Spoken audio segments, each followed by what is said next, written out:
पिता तुल्य बुजुर्ग नौजवान साथी मातृशक्ति, आज सबसे पहले मैं आज आपको इस जयंती के उपलक्ष्य पे बहुत बहुत अपनी तरफ से शुभकामनाएं देता हूं और बधाई देता हूं कि आज संत शिरोमणि श्री सेन भगत जी महाराज की जयंती को इतने भव्य रूप से मनाने का आपने फैसला लिया। आपकी बहुत दिनों से, जो सारे आयोजक हैं, आप लोगों की बहुत दिनों से मैं समझता हूं ये इच्छा थी कि एक कार्यक्रम आप बहुत अच्छी तरीके से करें, तो इस बात के लिए बधाई।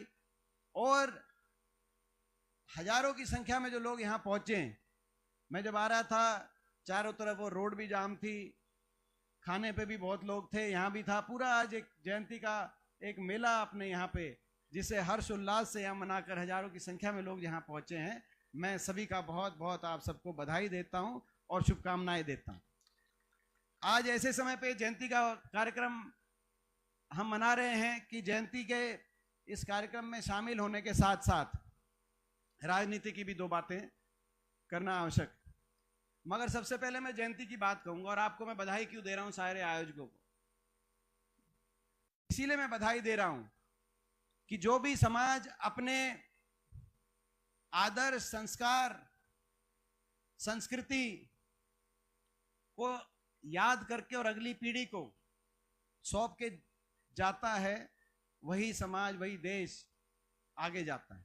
जिस पेड़ की नींव ज्यादा गहरी होती है वो पेड़ ज्यादा ऊंचाइयों को छूता है।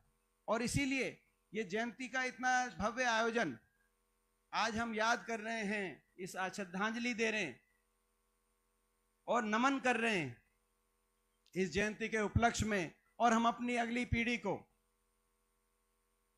शिरोमणि संत सेन भगत जी महाराज की वंदना के संस्कार हम अगली पीढ़ी को सौंप के जा रहे हैं। ये कर्तव्य है, आप सबका कर्तव्य है कि हम ये काम करें। ये कृत कार्य करने का कर्तव्य आपने उसका निर्वहन किया, उस कर्तव्य का। इसीलिए मैं सारे आयोजकों को और जो आज आप सब यहाँ पे शामिल हुए हैं, मैं आप सबको इसीलिए बधाई देता हूँ, आपका मैं धन्यवाद करता हूँ। ये सही बात है कि आज थोड़ी राजनीति की बात भी, क्योंकि राजनीति की बात इसलिए कि चुनाव का डंका बज चुका है।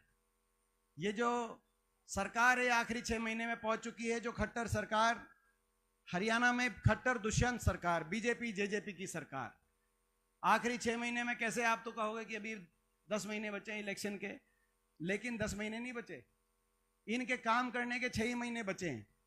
अभी हम कौन से महीने में, कौन सा महीना है, दिसंबर में है। जनवरी, फरवरी, मार्च में लोकसभा इलेक्शन का कोड लग जाता है, 2 रह गए।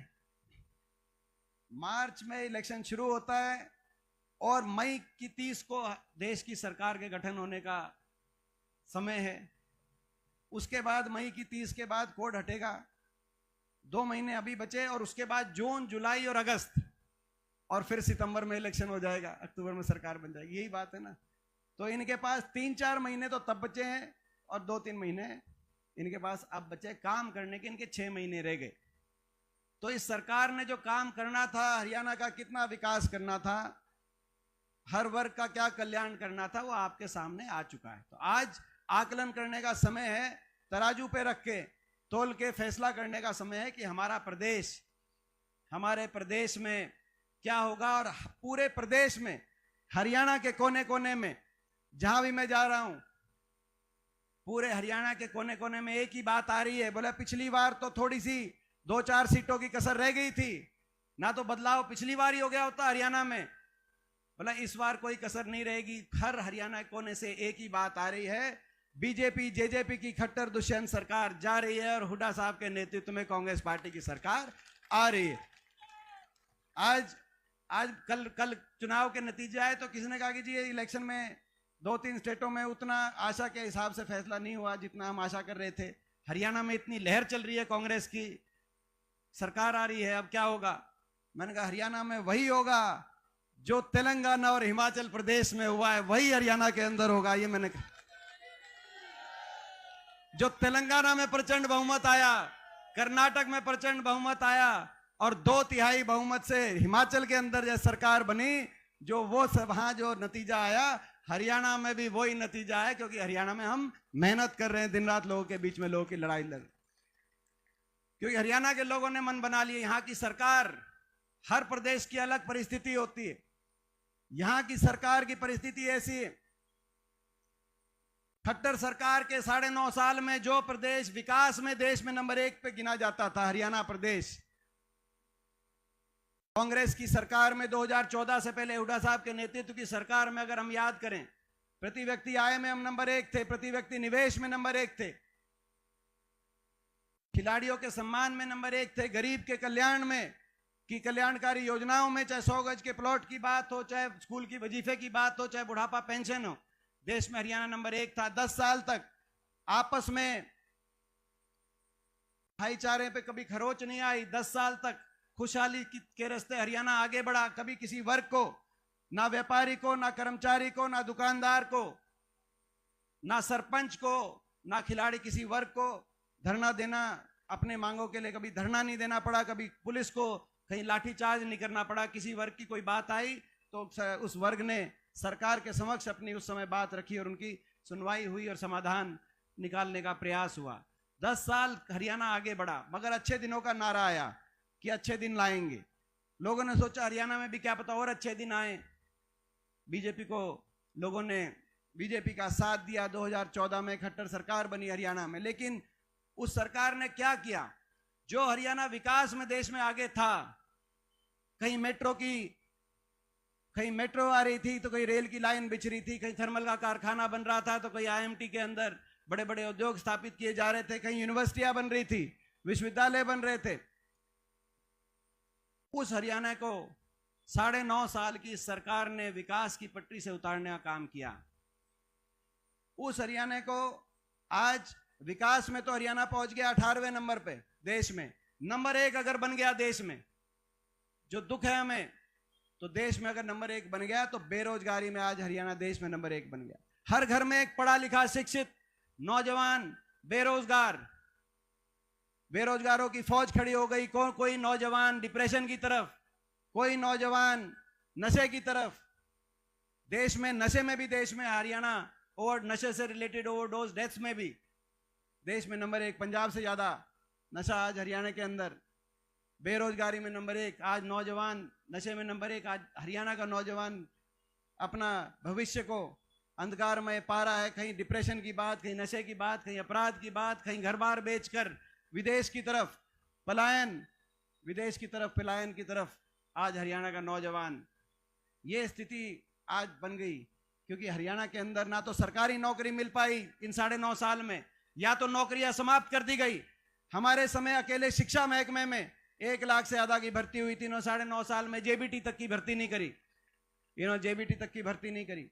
ना तो सरकारी नौकरियां तो समाप्त कर दी गई, स्कूल बंद किए जा रहे हैं सरकारी, जहां पे गरीब का बच्चा पढ़ता है।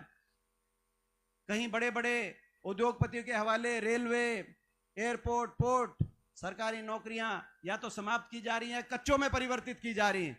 हरियाणा कौशल निगम के माध्यम से, जहां बिना रिजर्वेशन के बैकडोर से लोगों को लगाया जा रहा है, या तो प्राइवेट में रेलवे की नौकरियां खत्म, वहां भी कोई किसी वर्ग के, किसी वंचित वर्ग के अधिकार का प्राइवेट के अंदर कोई ध्यान नहीं रखा जा रहा, जिन कंपनियों को दे रहे हैं। या कच्चे के कौशल, कहीं कौशल निगम की बात आती है। यहां तक कि फौज अग्निवीर योजना लेके आए हैं, फौज में भी 4 साल के बाद बिना पेंशन के घर वापस, वहां भी कच्ची। देश में सबसे ज्यादा बेरोजगारी आज हरियाणा प्रदेश में। ऐसी स्थिति बन गई। आज हम इस अवसर पे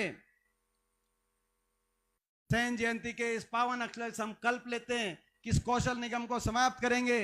हरियाणा के अंदर पक्की भर्ती, ये जितने भी कौशल निगम से में हैं, इनमें और इनकी सारे पदों में, और जो बाकी पद हैं इन्होंने जो समाप्त किए हैं, 2 लाख से ज्यादा ऐसे पद हैं।